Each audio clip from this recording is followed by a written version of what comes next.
오랫동안 기다리셨습니다. 드디어 작가의 만남 시간입니다. 행사 시작한 지 이제 1시간이 지났는데 이제 드디어 본격적으로 작가를 만날 수 있게 됐네요. 우선 오늘의 주인공인 박송아 소설가입니다. 박수 부탁드립니다.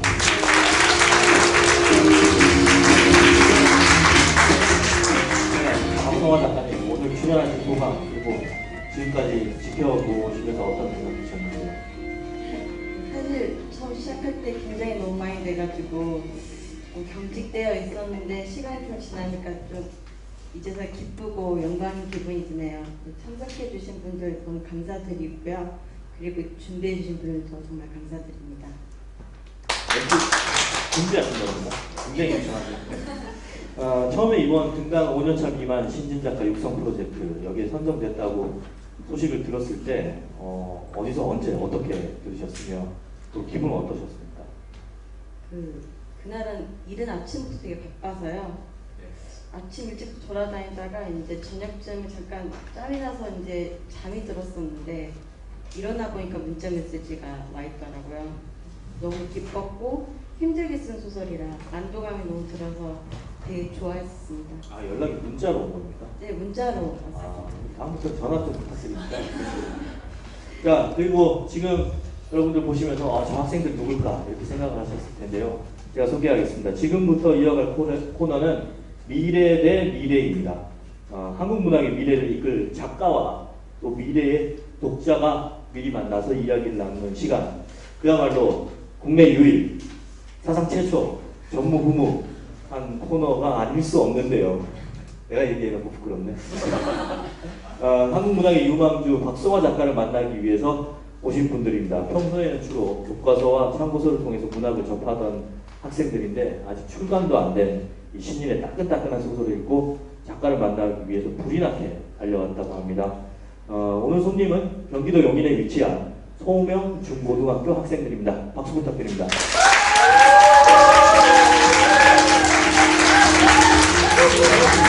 반갑습니다. 먼저 친구들을 위해서 제 끝에 남학생부터 간단히 자기소개 좀 부탁드립니다. 저는 소명 중고등학교 고등학교 1학년 이름은 최현진이라고 합니다. 네, 지금까지 소감 어땠나요? 공연하고 소감. 예. 아까 그 낭독 공연할 때 네. 연기자분들 연기하는 거 보면서 내공이 다르구나 생각을 갑자기 교회에 대한 꿈이. 그런 것 같아. 그런 것 같아. 네, 다음 학생. 안녕하세요. 저는 소명 중고등학교 고등학교 1학년 구지선입니다. 구지선 학생. 구지선입니다. 네. 지금까지 보면서 어땠나요? 재밌었고요.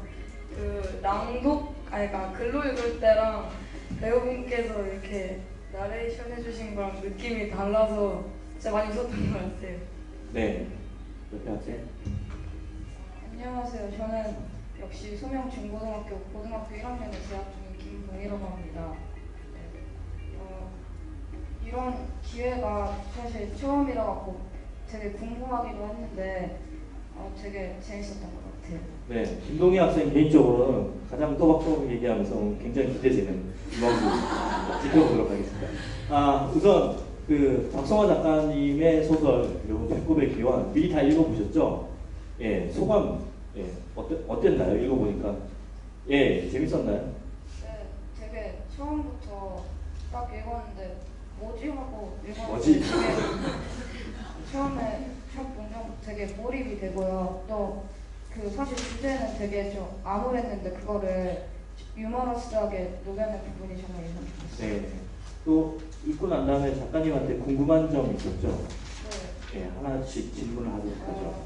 주인공 이름도 그렇고 M이라는 사람 이름도 그렇고 전체적인 커트리 빼고는 다들 제대로 된 이름이 공개가 안 됐는데 왜 그런 건지 궁금해요. 네, 일단 이거 답하고 남학생한테 마이크를 넘기겠습니다.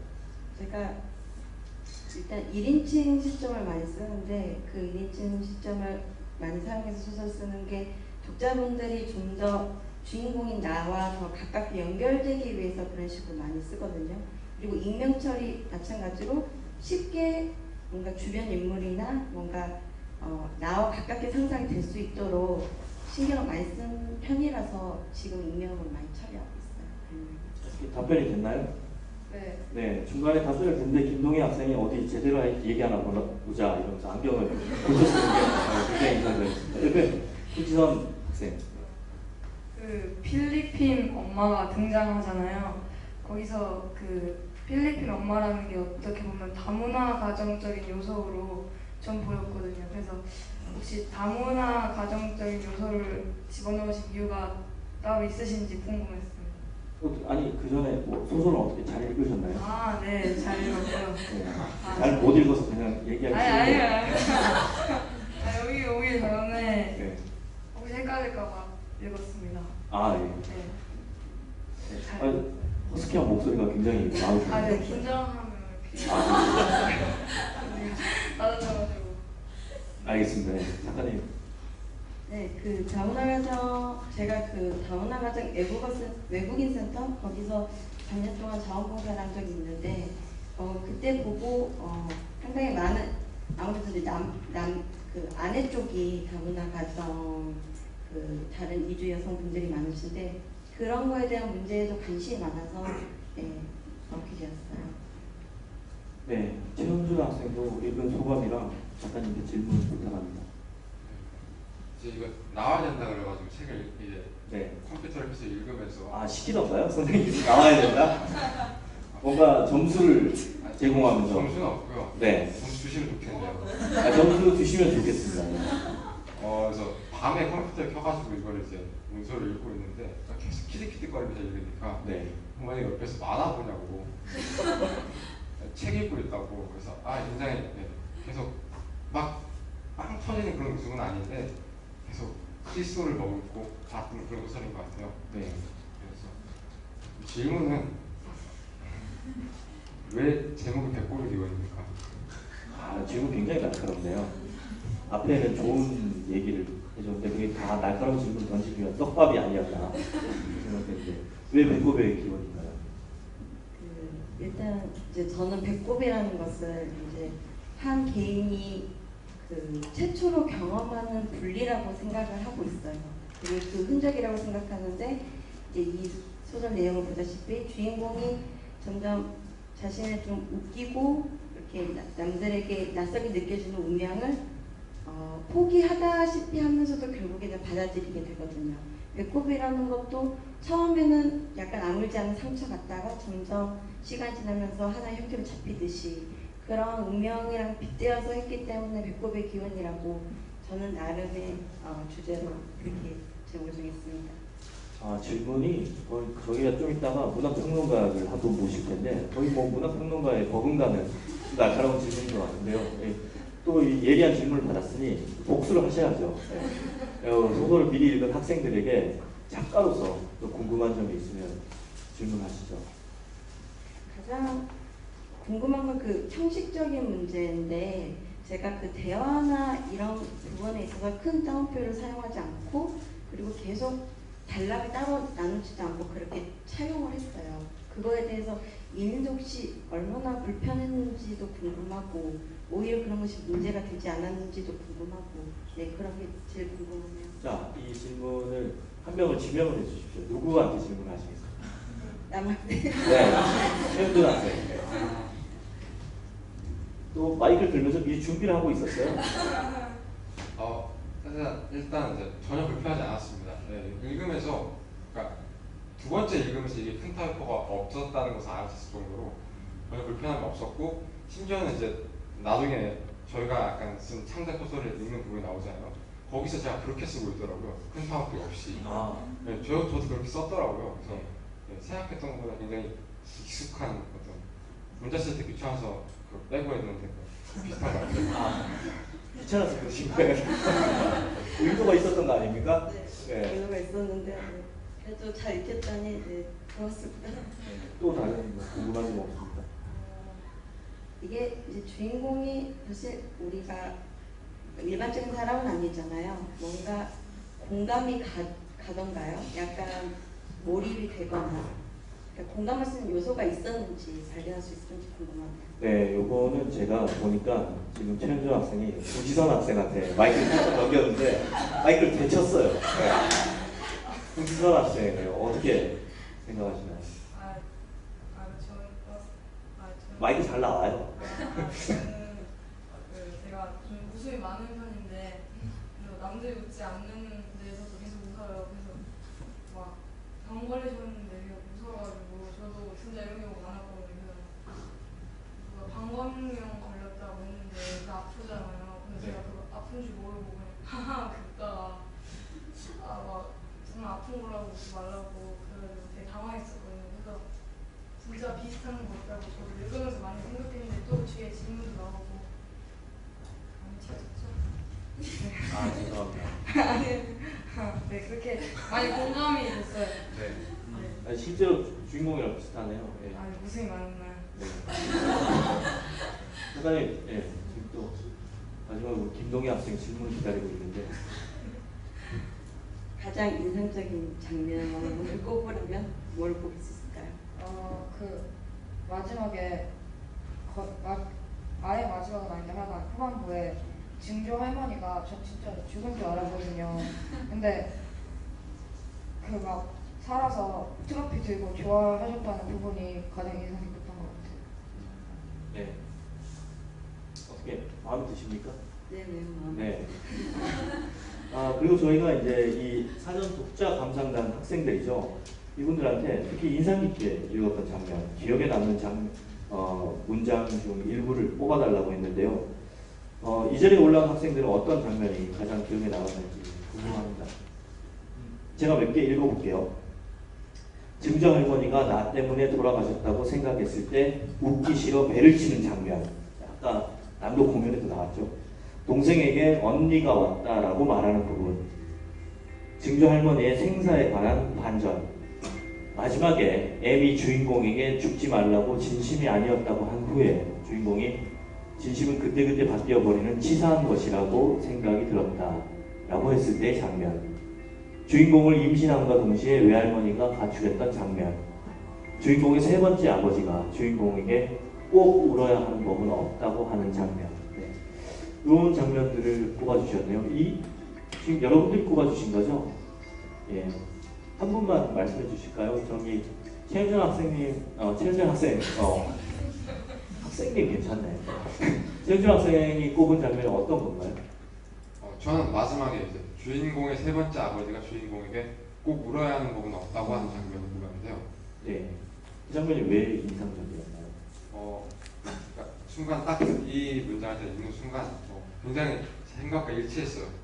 아주 어렸을 때부터 제가 이유는 모르겠는데 그냥 우는 걸 싫어해가지고 남자다 이런 거죠. 어렸을 때 그랬나봐요. 그래서 울어야 되는 상황마다 일반적으로 사람들이 울겠다고 느끼는 상황마다 그래서 막 선생님한테 혼날 때 초등학생들 선생님한테 혼나면서 막 웃어가지고 제가 선생님도 미쳤냐고 그래서 일부러 막 울어야 되는 상황인데 웃으려고 노력을 했던 연습을 한 기억이 딱 떠오르는 거예요. 그래서 사실 그때 뭐 그렇게 할 정도로 실제로 막 울어야 되는 상황인데 울어야 되는 상황인데 웃어야 한다고 생각을 하진 않지만 그 정도까지 그래도 그때의 생각이 어느 정도 동의를 하거든요. 항상 울 필요는 없다고 생각을 해요. 그래서 굉장히 저랑 비슷한 구석이 있는 친구예요, 이 친구는. 네, 실제로 오늘 나온 학생들이 굉장히 이 소설의 주인공과 비슷한 면이 많네요. 네. 잠깐 캐릭터에 대한 이야기 좀 해볼게요. 박성화 작가의 이번 소설 주인공은 누군가가 죽을 때 웃는 독특한 캐릭터인데요. 아래 화면에 나오는 것은 저희가 사전 독자 감상단 학생들이 추측해본 작가의 캐릭터 설정 이유를 요약한 것입니다. 누군가가 죽는다는 것이 꼭 슬픈 일만은 아니라는 생각을 가지신 것 때문에 세상과 조금 달라 소외감을 느끼곤 하는 소수계층들을 노리고 했던 설정, 주인공의 인생을 좀 꼬이게 만들기 위해 때때로 우리의 개성, 특징들이 사회에서 인정받지 못하는 경우를 드러내려고 세상의 사람들과 공통되지 않은 무언가가 있는 사람을 설정하려고. 네, 그러면 이 자리에 나오신 이 학생들에게 제가 여쭤보도록 하겠습니다. 그 질문이 이제 구지선 학생에게 갈 차례인데, 네. 박성환 작가가 왜 이런 캐릭터를 구축했다고 생각하십니까? 저는 남들과 다른 주인공을 보면서 좀 저희도 다른 모습이지만 현실에도 존재한다고 생각했거든요. 그래서 저도 저기 세상과 다른 소외계층들을 노린 거를 전 처음에 생각을 했었고요.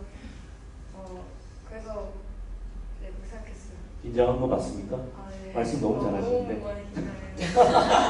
아, 배가 아파요? 네, 두 분은 실제로 또 그런 상황에 많이 웃는다고 해서 공감을 한다고 했고, 김동희 학생, 이 캐릭터 왜 이렇게 설정했는지 본인의 생각과 그리고 이 캐릭터, 이런 캐릭터에 공감이 가는지. 저는 소설을 되게 우울한 거를 좀 유머 있게 바꾸기 위해서 일부러 이런 주인공을 설정하지 않았나 그렇게 생각하고, 또 제가 이 주인공이 한 경험하고 좀 비슷한 경험이 있었어요. 제가 네. 이 주인공이 증조 할머니가 돌아가신 줄 알았잖아요. 근데 저도 어렸을 때 외할머니가 저 때문에 계단에서 굴러 떨어지신 적이 있었고, 그때 주인공 심리에 되게 많이 공감이 갔어요. 네, 어떻게 박성화 작가님, 우리 학생들의 대답에 공감하시는지. 네, 그러니까 독특한 캐릭터를 설정한 거는 사실 우리가 이렇게 소설로 봐서 독특한 느낌이 사실 우리 일상에서 생각보다 독특한 일들이 많이 일어나거든요. 그것이 주인공이 잘 보여줬다고 생각해서 학생분들이 지적하신 부분 그리고 공감하시는 부분은 저도 동의하는. 네, 분위기가 거의 100분 토론. 그 중에서 소설 똑바로 썼냐? 이렇게 약간 질타하고 당근과 채찍을 번갈아 가면서 주고, 박성화 작가님 실제로 뭐 조명 탓도 있겠지만 굉장히 긴장해서 지금 땀을 흘리면서. 제가 지금 몸이 좀 안 좋아. 아, 그렇습니까? 저도 안 좋은데 이거. 이제 한국 문학이 병들었어. 식은땀을. 아무튼 이 소설 속에는 박성화 작가의 필살기인 농담이 계속 이어지는데요. 커트리, 이 인물이 다 큰 사람이 울고 난리를 칩니다. 나의 어머니가 그 사람에게 젖가슴을 물려주는 부분에서 이제 한숨 섞이 웃음이 나왔다는 의견. 그리고 세 번째, 아버지와 추억들이 곳곳에 숨어 있어 보는 내내 엄마 미소를 절로 띄고 읽었다는 의견. 그리고 배꼽에 대한 설정과 여러 가지 비유와 표현법이 굉장히 참신하고 좋았다. 이런 의견이 있었고요. 이 자리에 나와준 학생들이 혹시 얘기해 줄 수 있나요? 이 대목이 정말 웃겼다. 지금 아까 뭐 최현준 학생은 정말 웃긴 것보다는 그냥 피식됐다 그랬는데, 뭐 누구든지 이 부분 정말 웃겼다 이런 거. 저는 원래 증조 할머니가 무호흡증인 거 알고 웃었는데요. 네. 근데 배우분들이 해주시니까 다시 더 하게 되는데, 할머니가 놀라서 이렇게 틀이 눕는 장면이 네. 정말 재밌었어요. 아, 머릿속에 네. 있었군요. 네. 네, 정말 넣으시는 것 같았어요. 긴장한 거 맞습니다. 진짜. 또 배를 잡으시네요. 네, 김동희 학생. 저도 증조 할머니에 대해서 좀 많이 웃긴 부분이 있었는데, 증조 할머니의 일상이 저승사자가 오지 않을까 하면서 되게 걱정하는 게 대부분이었다고 했잖아요. 전 그 부분이 되게 재밌었던 것 같아요. 박성환 작가님 어떻게 이런 거 의도하고 쓰신 건가요? 그럼요. 아, 네. 쉬지도 않고 1초의 망설임도 없이. 그럼요. 그리고 요즘 또 박성화 작가님께서 구상 중인 작품이 있죠. 그 발표할 작품에 도입부가 있다고 합니다. 직접 소개를 좀 해주셨으면 하는데요. 읽을까요? 예. 도망가야 해 메리. 제이와 유가 메리의 양손을 각각 잡고 이끌었다. 하지만 메리는 가만히 앉아서 그들을 올려다보기만 했다. 답답해진 두 사람의 손이 힘을 줘 어떻게든 일으키려고 애를 썼다. 하지만 그럴수록 메리는 더욱 단단하게 바닥에 달라붙어 있는 것 같았다. 한참 실랑이를 벌이고 있는 와중에 메리가 겨우 입을 열었다. 나는 가지 않을 거야. 제이와 유가 동시에 소리쳤다. 지금 가지 않으면 너가 죽을 거야. 그래서 메리가 미소를 지었다. 입술을 끌어당겨 힘껏 웃는 메리의 미소는 이제껏 두 사람이 한 번도 보지 못했던 큰 미소였다. 나는 알 수 있어. 지금이 바로 그때라고 생각해. 자신 있는 메리의 목소리가 담담히 이어졌다. 하지만 너희들에게 부탁이 있어. 궁금해진 제이와 유가 몸을 숙여 메리의 입가에 귀를 댔다. 대신에 말이야, 너희들이 나를 죽여줬으면 좋겠어. 네, 너희들이 나를 죽여줬으면 좋겠어. 이렇게 어마어마한 문장으로 여기까지 딱 보여줬는데, 저희가 이번 코너는 나도 작가다 이렇게 이름을 붙여서 요 학생들 3명에게 이 부분을 저희가 미리 줬습니다. 그리고 다음 부분을 어떻게 좀 상상을 해서 한번 써와 달라라고 이렇게 부탁을 했는데요. 각자 준비를 해오셨죠? 네. 먼저 그 설명을 듣기 전에 박성화 작가님, 이 작품의 분위기가 어떤 분위기인지, 그리고 뭐 나머지 내용을 다 얘기하면 이제 학생들이 얘기하는 거에 대해서 김이 빠지니까 대략적으로 어떤 분위기의 작품인데 지금 도입 부분이 이러하다고 잠깐만 좀 설명 부탁드립니다. 마치 그 서커스에서 탈출하기 일부 직전의 동물이라고 해서 그런 분위기 속에서 진행된다고 생각하시면 되고, 네. 네, 딱 거기까지만. 네, 알겠습니다. 자, 그러면 마지막 문장이 이거였죠. 대신에 말이야, 너희들이 나를 죽여줬으면 좋겠어. 네, 여기까지 읽고 최현준 학생은 그 긴 이야기를 어떻게 생각을 하셨습니까? 이제 제목이 코끼리잖아요. 네. 그래서 저희가 소설을 쓰기 전에 얻을 수 있는 정보가 저 이제 작가님의 글하고 코끼리밖에 없다 보니까 그냥 제 마음대로 해석을 해서 코끼리가 어디에 많이 살지? 그래서 그냥 인도랑 아프리카인 것 같아요. 그래서 네. 인도를 선택해서 이제 그냥 어디선가 들은 적이 있는데 인도의 코끼리들이 굉장히 이제 학대를 받으면서 살고 있다는 걸 들어서 그 이제 인도의 코끼리를 지키기 위한 사람들과 그리고 이제 약간 설정의 미래를 담았어요. SF. 네. 그래서 얼마 남지 않은 코끼리를 보호하기 위해 싸우는 사람들과 그 맞아나간 코끼리를 어떻게든 돈벌이를 사용하기 위해서 사용하는 사람들의 싸움 도중에 이제 주인공들 중 한 명이 부상을 당해서 네. 액션씬이 있네요. 네. 그래서 그 와중에 일어나는 갈등 상황을 좀 그려봤습니다. 미래 사회의 동물의 권리에 대한 그 권리를 다투는 결투심 그리고 그로부터 빚어지는 이야기. 그럼 써오셨죠? 네, 저기 써있는데. 네, 잠깐 좋네요. 네, 잠깐 좀 읽어주시죠.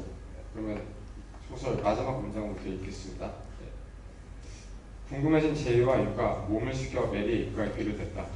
대신에 말이야, 너희들이 나를 죽여줬으면 좋겠어. 고통이 너무 심해. 도저히 견딜 수가 없어. 정 마음속에 꺼리낌이 있다면 모르핀이라도 놔주고 가도 좋겠어. 하지만 너희에게 더 이상 남은 모르핀이 없다는 것도 알고 있어. 그러니까 제발 나 죽여줘. 이건 정말 인간이 견딜 수 없는 고통이야. 제이와 유는 다투기 시작했다. 어쩌면 제이는 원래부터 메리를 싫어했는지도 모르겠다. 네, 감사합니다. 이야기도 그냥 기본적으로 연기 욕심이 있으시네요. 그래서 아까 배우들의 눈을 잘 봤다고 그러셨는데, 연기 좋았습니다. 자, 이러면서 구지선 학생이 부담이 될 텐데, 네, 구지선 학생은 이야기 어떻게 생각하셨나요? 저는 코끼리 정말 좋아하는데요. 흑달 같은 개인 정보까지. 일단 저는 스토리를 대충 코끼리한테 쫓기는 장면으로 잡았고요. 그래서 제이와 유와 메리가 이제 생존해 나가는 스토리를 썼고요. 네, 네, 이건 추격전이네요. 네, 추격증입니다. 그래서 이제 그 일부분을 읽어드리면, 네. 너희들이 나를 죽여줬으면 좋겠어. 메리는 아마 제이를 짜장면, 유를 우동이라고 생각한 모양이다. 그만큼 메리가 배가 고팠던 모양이다. 메리는 짜장면과 우동을 먹으면서 행복하게 죽고 싶었던 걸까? 제이와 유는 메리를 이끌고 동굴 안으로 도망쳤다. 물과 식량이 떨어지자 제이와 유는 사냥을 가기로 했다. 제이와 유가 밖으로 나가자 코끼리가 있었다. 같은 코끼리를 보고도 제이와 유는 다른 크기로 느꼈다. 제이는 실제보다 더 큰 코끼리를 보았고 그것은 제이의 두려움에서 비롯된 것이었다. 반면 유는 실제보다 작은 코끼리를 보았다. 그것은 유의 긍정적인 마인드 덕분인 것 같다. 네. 아니 본인이 다 네. 쓰신 거죠? 네. 예, 정말 대단하시네요. 감사합니다. 저는 깜짝 놀랐습니다. 혹시 그 나중에 뭐 작가 하실 그런 아니요, 저는 그냥 취미로 아주 한번 동물 복지 아 일을 하고 동물복지인데 이제 추격전으로 네. 이야기를 구성하셨고 네. 그럼 김동희 학생 어떻게 이야기를 덧붙이셨나요? 저기 쓴 거하고 네. 좀 마음에 안 들어서 다시 썼는데요. 역시 작가는 퇴고하는 존재죠. 출판되는 그날까지 고치는 존재. 아니, 제가 코끼리하고 또 앞에 보면 뭐 상자라는 얘기가 나와갖고 근데 제가 여기 오기 전에 그 베르나르 베르베르 인간이라는 소설을 읽고 네. 왔어요. 근데 그게 외계인들이 인간을 납치하는 얘기거든요. 네. 그래갖고 좀 저도 그 소설 영향을 받아갖고 그러니까 상자 안에 그러니까 상자 안이 어떤 세계인데 세계 안에서 사람들이 있다는 내용으로 써봤어요. 아 작가가 또 방금 오면서 읽은 소설에 영향을 받아서 급하게 수정을 하는데요. 네. 기대됩니다. 한번 읽어주시죠. 너희들이 나를 죽여줬으면 좋겠어. 바로 그 순간에 죄인은 잠에서 깨어났다. 그리고 땀에 젖은 이마를 손으로 훔쳤다. 그랬다. 모든 것이 꿈이었던 것이다. 정말 지독한 악몽이었다고 생각하며 그는 휴대폰의 액정 화면을 확인했다. 부재중 전화 세 통. 유로부터 온 것이었다. 문자 메시지도 와 있었다. 큰일 났어. 이 문자를 보면 당장 중앙공원으로 와. 순간 불길한 예감이 들었다. 중앙공원이라면 꿈에서 본 그곳이 아닌가. 죄인은 세수도 하지 않은 채 공원으로 달려갔다. 그곳에서는 꿈에서 본 장면이 그대로 재현되어 있었다. 메리는 공원의 광장 한가운데에 앉아 있었다. 그리고 뒤에서 먼지바람과 함께 코끼리 떼가 달려오고 있었다. 메리는 평온했다. 그와 유는 메리를 일으키려고 애쓰고 있었다. 이윽고 메리가 웃더니 입을 열었다. 너희들이 나를 죽여줬으면 좋겠어. 바로 다음 순간 죄인은 잠에서 깨어났다. 실제 작가의 대사를 다시 재인용을 하면서 약간 숨이 싼관식인데 어떻게 박성화 작가님 마음에 드십니까? 정말 마음에 들고 네. 제가 되게 놀랐던 게 각자 그 창의적으로 구성한 내용을 제가 제시한 단락의 분위기에 어조와 맞게 이렇게 이었었던 게 되게 대단하고 네, 재밌었네요.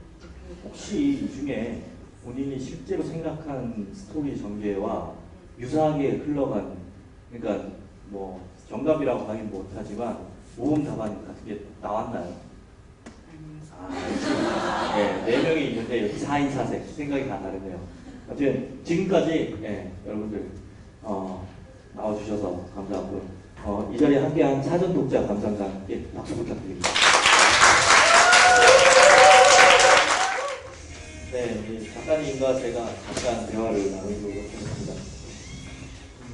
박성화 작가님께 몇 가지 좀 더 여쭤볼게요. 사전 독자 감상자들에게 저희가 의견을 좀 여쭤보니까 질문을 드리니까 아무래도 어떻게 해서 이 작품을 쓰게 됐는지 이런 질문이 제일 많았습니다. 이 작품 쓰게 된 계기가 뭔가요? 나이 차이가 굉장히 많이 나는 사촌 동생들이 있어요. 네. 그 아이들이 이제 이모의 뱃속에서 있었을 때부터 지금 이제 6살, 5살이 됐는데 그 과정을 계속 지켜봤는데 배꼽이 만들어지는 과정도 지켜봤거든요. 근데 제가 그걸 처음 봐서 그게 되게 특별하게 느껴졌고 그 순간이 되게 뭔가 남다르게 느껴졌고 그랬거든요. 그래서 언젠가는 배꼽에 대한 소설을 좀 써보고 싶다 해서 항상 염두에 두고 있었습니다. 그래서 제목을 이제 또 배꼽의 네. 기원. 네. 그게 또 이 소설의 기원이기도 하네요. 네, 그렇죠. 작품 읽어보면요, 웃음과 농담에 대한 남다른 철학이 있는 것 같은데, 실제로 그 웃음과 농담에 대한 박성화 작가님의 독특한 시각 같은 게 있는 것 같아요. 네. 실제로 그런 거 많이 염두에 두시고 쓰시는 거죠. 농담, 개인적으로도 집안적으로도 되게 힘든 일들이 많은 편이었는데 그 속에서 농담이라는 게 스스로를 위로하는 것보다는 농담함으로써 그 같이 일에 관계된 타인이 좀 더 그 안도하고 좀 더 위로를 받더라고요. 그래서 농담이라는 것에 대해서 항상 애정이 있었고, 네, 그래서 그때부터 소설을 많이 채용한 것 같아요.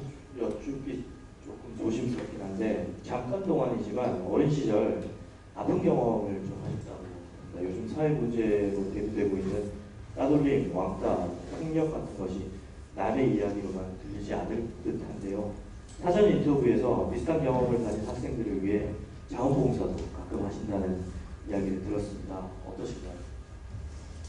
그 학생들이랑 이제 상담이나 뭐 이제 극복할 수 있는 이야기들을 공유를 하는데 사실 그 학생들을 만나면서 오히려 저는 참 운이 좋았구나 하는 생각을 많이 하는데 제 때는 뭐 핸드폰이랄지 인터넷이랄지 SNS 이런 게 발달이 안 돼 있어서 그러니까 전학을 가고 다른 곳으로 옮기면 따돌림을 좀 끝낼 수 있는 기회가 많았어요. 근데 요즘에는 그게 아니더라고 하더라고요.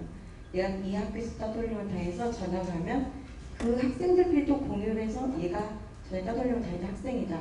그러니까 너희들도 괴롭혀라. 이런 식으로 미션이 전달되는 식으로 경우가 이루어지는 게 많아서 그게 참 어떻게 벗어날 수가 없다. 힘들다 하는 거 하면서 저도 참 도와주기가 한계가 있어서 안타깝고 앞으로 그런 학생들을 위해 좀 더 웃을 수 있는 소설을 쓰고 싶고 제도적으로 더 개선됐으면 좋겠다는 생각 많이 하면서 살고 있어요. 실제로 그게 또 작품 세계에 영향을 좀 네. 미쳤고 네. 앞으로 그런 소설을 좀 쓸 생각도 있으시고요. 네. 문학소녀 시절을 경험하셨다고 들었습니다. 사춘기 시절 박성화 작가의 마음을 흔든 여러 문학 작품이 있겠지만 그 중에서도 특별히 기억에 남는 소설 한 권만 이 자리에서 소개해 주신다면요. 호밀밭의 파수꾼, 제이디사는 그 주인공의 그 심리, 그러니까 일탈 욕망 같은 게 제가 가장 힘들었을 때 누구나 10대 힘든 점이 하나씩 있잖아요. 그때 뭔가 공통점이 있어서 다들 재밌게 읽으실 만한 소설이라고 생각을 해요. 네, 호밀밭의 파수꾼, Catcher in the Rye. 제가 그럼 이쯤에서 잠깐 쉬어갈까 하는데요. 빠르빠르 초대 작가라면 피해갈 수 없는 코너입니다. 가끔 질문 일답, 때론 OX 퀴즈, 질문 드리면 망설이지 않고 5초 안에 답변을 해주셔야 됩니다. 네, 이 시간은 미녀소설가 이은선 작가가 진행하도록 하겠습니다. 네, 안녕하세요. 함부로 영어 쓰지 않고 어디도 병들지 않았으며 몸과 얼굴이 아주 좋은 오늘 전철 타고 오다가 무료로 캐스팅된 신비주의 미녀소설가 이은선입니다. 작가님 오늘 무대 되게 축하드리고요. 뒤에서 굉장히 뜻깊게 잘 지켜봤습니다. 무례한 질문이더라도 가감 있게 답해 주시기 바랍니다. 바로 시작하겠습니다. 1번 보노보노 주인공과 나 성격과 외모 중 더 닮은 거 외모다. 하나 둘 셋. 네. 다음 작가가 되고 나니 가장 좋아진 것 하나는 이것이다. 하나 둘 셋. 등기료가 많이 줄어들었잖아요. 네? 그러니까 공모전 하려고 일찍 아. 많이 가는데 등기로 이제 더 이상 안 내서 좋아요. 예. 앞으로 원고료가 더 많이 들어오실 겁니다. 자, 세 번째. 만약 소설가가 되지 않았다면 나는 지금쯤 무엇이 됐을 것이다. 하나, 둘, 셋. 화가요. 예. 알겠습니다. 다음. 내가 쓴 소설 읽어보면서 가끔 이거 누가 썼냐? 라고 감탄한 적 있다. 하나, 둘, 셋. 진짜요? 넘어가겠습니다. 세 번째, 백군의 기원이 드라마나 영화로 만들어진다면 나는 주인공으로 배우 누구를 캐스팅하겠다. 하나, 둘, 셋. 심은경 씨. 네? 심은경 씨. 심은경 씨요? 네, 알겠습니다. 하나, 그 다음 내일이 소설 마감인데 괜찮은 소개팅 제안이 있다면 일단 하고 본다. 하나, 둘, 셋. 친구분들 굉장히 아쉬워하는데요. 나는 네가 지난 여름에 한 일을 알고 있다라는 포즈입니다. 넥스트. 영어 안 써야 되는데 평소 글을 쓰다가 풀리지 않을 때 통닭 3마리 맥주 5000cc 하나 둘 셋. 네. 제 스타일이 아니시군요. 그 다음 최근 몇 달 사이 도래한 또래 신인 작가 작품을 읽어보며 질투해 본 적이 있다. 하나 둘 셋. 네, 감사합니다. 그 다음 솔직히 소설을 써서 유명해지고 돈도 많이 버는 내 모습을 가끔 상상한다. 하나 둘 셋. 네, 감사합니다. 그 다음 가장 좋아하는 텔레비전 프로그램은 개그 콘서트와 사랑과 전쟁이다. 하나, 둘, 셋. 네. 저 실례지만 뭘 제일 좋아하시는지. TV가 안 나요. 예, 알겠습니다. 예, 지금까지 3초 답변 OX 퀴즈의 박성화 작가 그리고 신비주의 미녀 소설가였습니다. 감사합니다. 아쉽게도 저희가 박성화 작가와 작별을 하려고 하면 이쯤에서 이런 탄성이 나와야 이렇게 이어지는데 정말 여러분 훌륭한 관객이에요. 21세기형 OECD 가입 국가에 걸맞는 수준을 가지고 계신 관객들입니다. 이 자리에서 좀 더 깊이 있는 문학적 토론, 문학적 대화를 나누기 위해서 굉장히 바쁘시고 굉장히 훌륭한 식견을 가지신 문학평론가 한 분을 어렵게 모셨습니다. 허위평론가 박수로 맞이해 주십시오.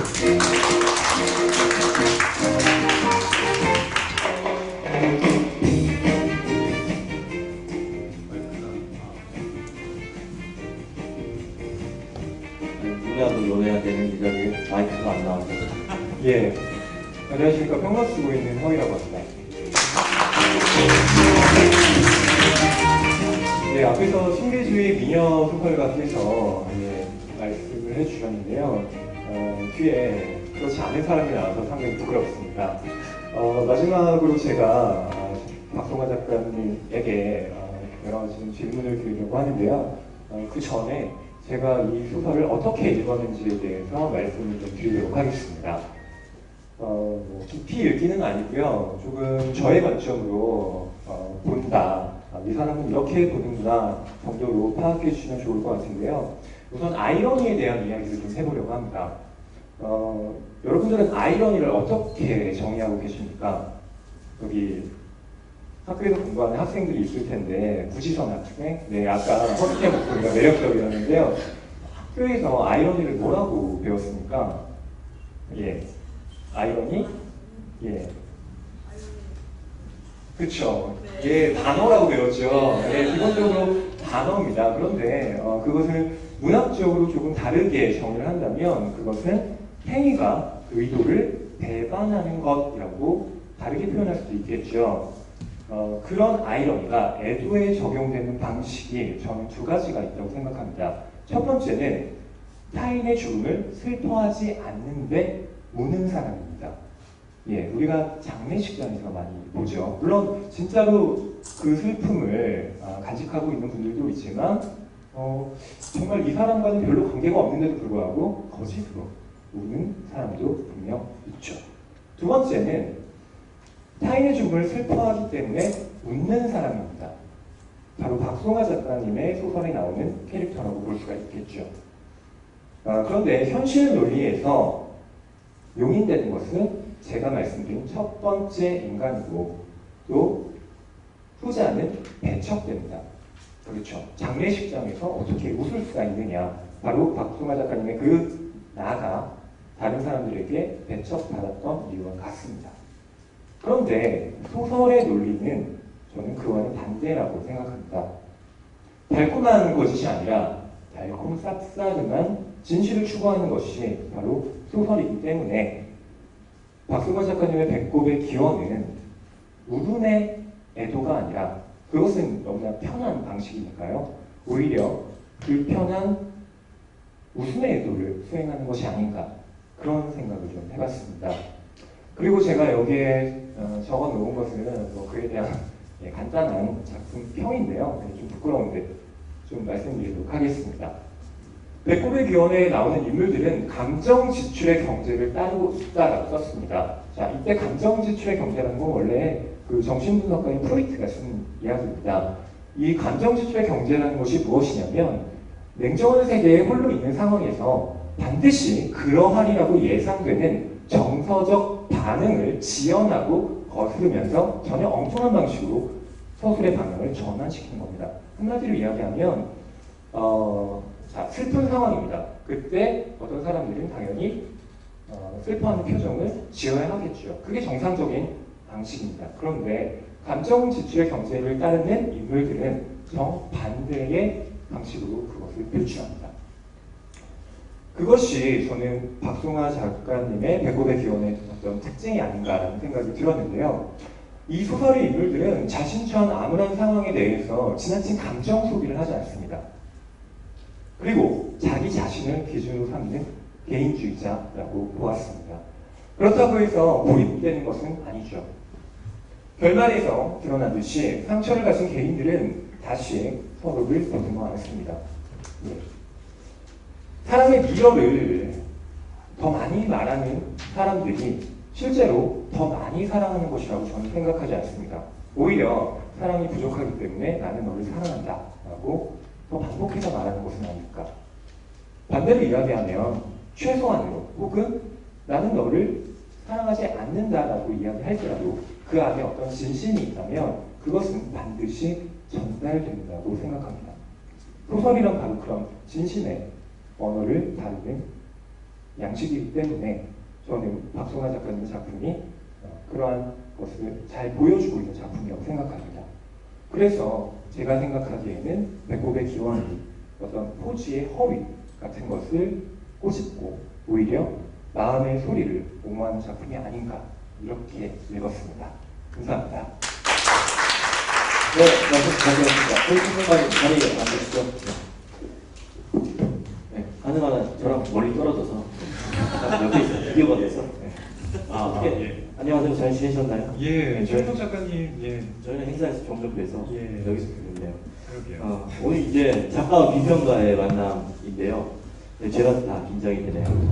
또 허위평론가가 잠깐 동안 주도를 해서 박성화 작가님과 좀 깊이 있는 문학적 대담을 나눌 예정입니다. 그럼 저는 잠깐 마이크를 넘기고 대화가 끝나면 오도록 하겠습니다. 예.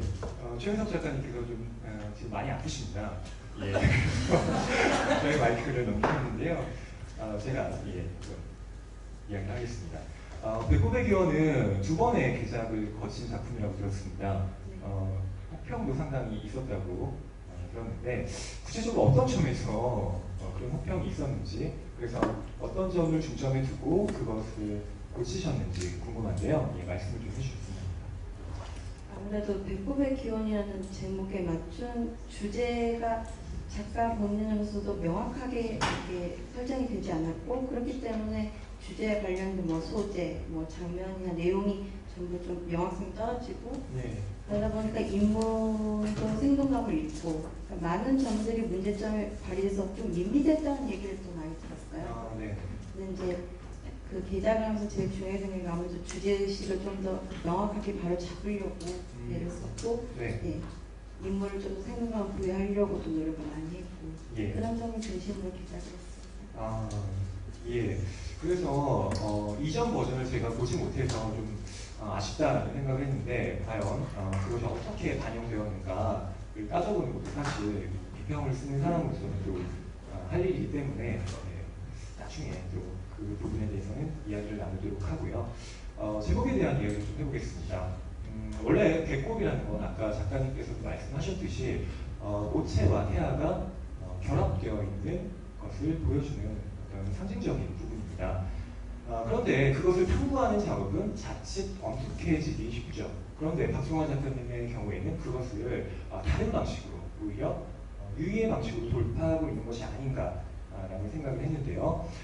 어머니가 그 죽음이라는 상황에 맞서서 자신의 아이가 행복해지기를 바라는 마음에 배꼽을 간지리면서 자신의 사랑을 담는다는 것이 저는 배꼽의 기원의 한 부분이 아닐까라는 생각도 해봤는데 바로 그 부분 때문에 이 소설의 주인공은 세상으로부터 지탄을 받습니다. 분위기 파악을 못한다는 것이죠. 말하자면 여기서 이중의 아이러니가 저는 발생한다고 봤는데요. 작가님께서 생각하시는 그 아이러니, 그러니까 웃음을 유발시키는 이 아이러니를 어떻게 생각하고 계신지에 대해서 여쭤보려고 합니다.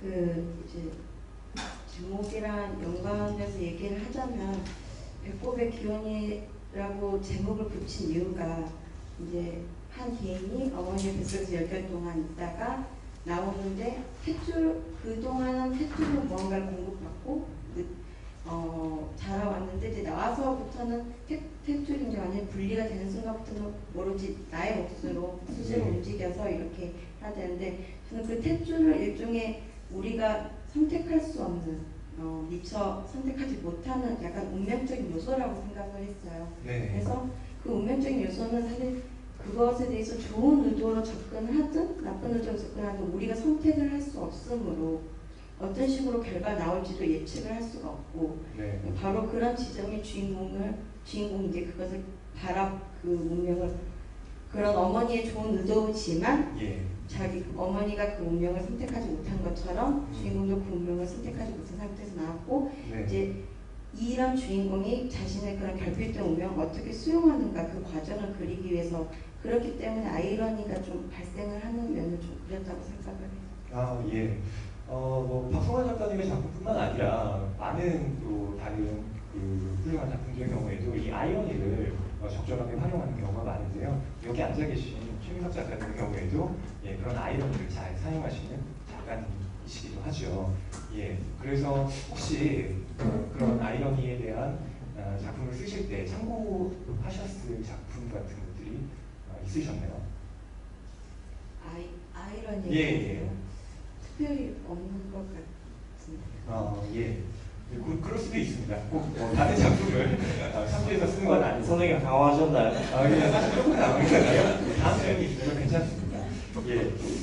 완전히 그 절망할 법한 상황에서도 이 나를 비롯한 인물들은 별로 크게 상처받지 않은 것처럼 보입니다. 그런데 뭐 아프지 않다기보다는 아픔을 아프다고 말하지 않는 것처럼 보이기도 하는데요. 말하자면 이런 농담의 처세술로 이 캐릭터들이 일관하고 있는데 이것은 좀 양면성이 있다고 생각합니다. 뭐 긍정적으로 본다면 이건 아픔에 대한 승화겠죠. 근데 나쁘게 말한다면 이것은 가식으로 비출 수도 있습니다. 어쨌든 문제의 본질은 그대로 남아있는데 그것을 나타내는 포즈를 바꿈으로써 문제는 아무것도 해결되지 않은 채 그저 태도만 전환시키는 일종의 정신 승리법일 수도 있다는 얘기죠. 여기에 대해서 과연 가질 수 있는 삶의 의의가 무엇인가? 그러니까 농담의 처세술을 소설이나 혹은 이 삶에 적용시켰을 때 그것이 왜 우리에게 그 어떤 규준으로서 존재할 수 있는가? 예, 그것을 좀 여쭤보고 싶었습니다. 잠깐만요. 질문 아니 이렇게 어렵게 해도 이거 박성환 작가님 대답하실 수 있겠습니까? 삶의 의의. 최선을 다해. 네.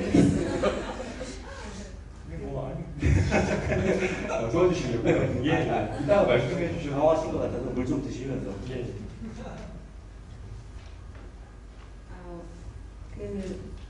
특별히 의의가 있다라고 하기보다는 이제 삶의 그 한 장면, 일면을 이제 제시를 한 건데 저 같은 경우에는 그게 꼭 자기 정신 승리의 방법도 될 수 있지만은 플러스 그 나와 관계, 그러니까 고통스러운 삶에 갇혀 있는 나와 관계된 사람들을 위한 삶의 태도라고도 얘기하고 싶어요. 그러니까 아까 작가님께 질문을 받은 것 중에 농담이 왜 나한테 중요하냐라는 질문에 이렇게 비슷하게 대답을 한 것 같은데 예. 농담이라는 것은 굳이 나의 삶을 위로하는 것일 수도 있지만 그 농담을 하는 나를 보는 다른 사람까지도 안도해주고 위로해주는 기능을 하고 있기 때문에 예. 그래서 그것에 대해서 의의가 있고 미덕이 있다고 생각을 해서 네, 그런 방식을 자주 사용하는 것 같습니다.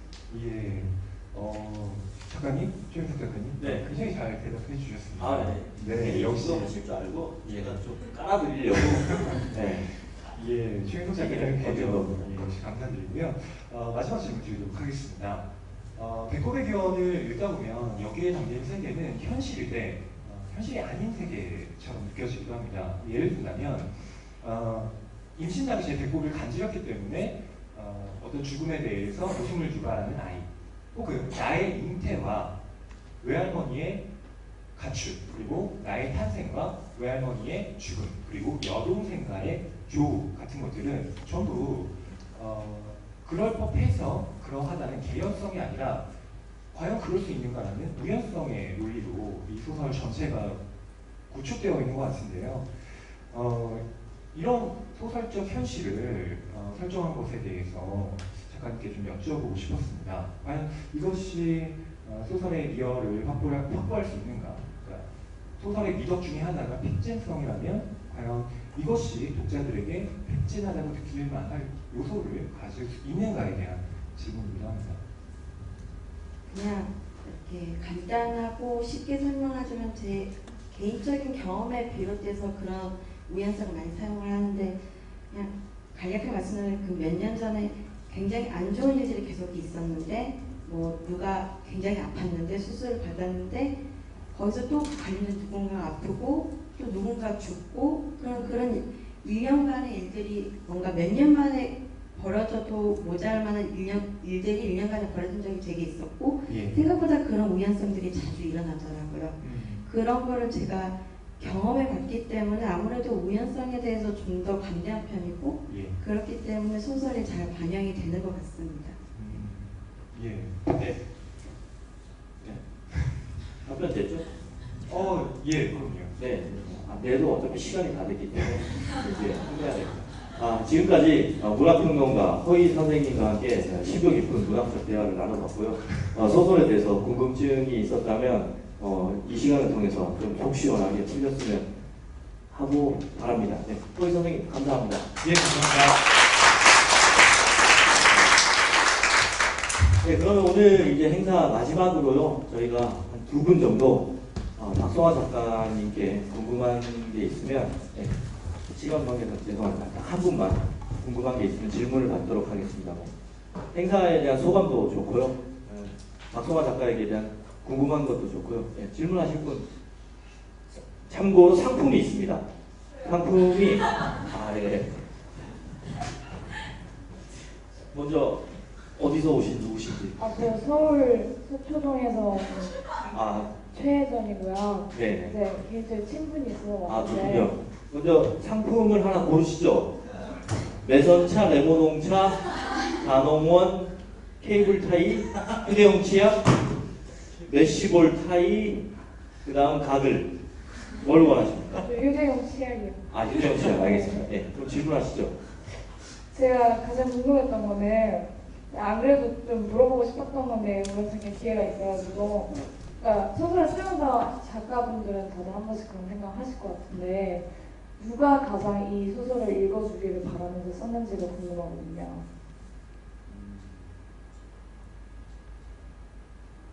어떤 부류의 사람들이 이 소설을 읽었으면 하고 썼는지가 궁금해요. 지금 반응이 약간 지인인데 원치 않는 질문을 왜 그런 거 물어? 약간 이런 반응이에요. 그래서 어쩔 수 없습니다. 공식적인 행사니까 성심성의껏 대답해 주시기 바랍니다. 그래서 제가 관심을 가지고 쓰는 인물군의 유형은 아웃사이더나 소수자인데 사실 그런 분들이 직접 이런 글을 읽고 어떤 걸 느끼실지를 잘 몰라서 제가 원하는 독자는 그냥 하루 너무 피곤한데 읽으면서 스트레스 받지 않고 재밌네, 그 시간 읽는 시간 내내 즐겁네라고 할 수 있을 정도의 약간의 여유가 되시는 분들, 그런 분들을 위해 쓰는 주로 그런 분들 독자로 잡고 쓰는 것 같아요. 네, 대답해 주신 박성화 작가님께 박수 부탁드립니다. 지금까지 시인작가 박성화 작가와 작품에 대해 알아보는 시간을 가졌습니다.